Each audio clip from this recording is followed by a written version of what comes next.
Tonight, we are learning more about last week's deadly crash in Westport involving a KC fire truck. We thank you for joining us tonight. I'm Carolyn Long. Brad has the night off. More and more people are sharing their memories of the 3 people killed in that crash.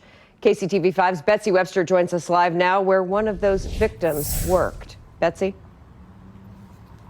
Well, Tami Knight was the pedestrian who was killed in that wreck, and she worked here at the Kansas City Public Schools, where staff are now starting winter break heartbroken, and they're not the only ones.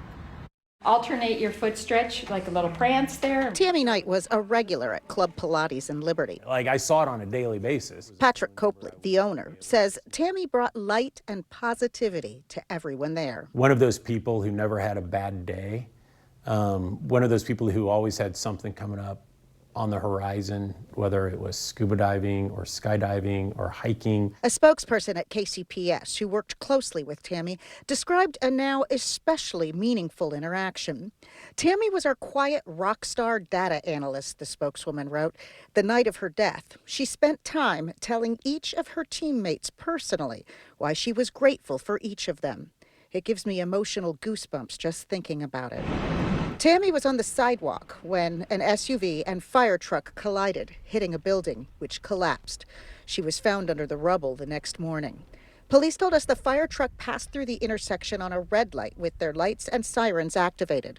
We've obtained department policy, which states, quote, unless all lanes can be accounted for by the driver during an emergency response, all fire department vehicles shall come to a complete stop at all red light intersections and negative right-of-way situations. Just very sad. Copley has a message for all the others who are holding Tami close in their hearts. To her mom specifically, you had an awesome daughter.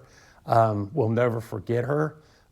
She was special, and we are all better for having known her. Police and fire say the investigation will take at least a month, likely longer.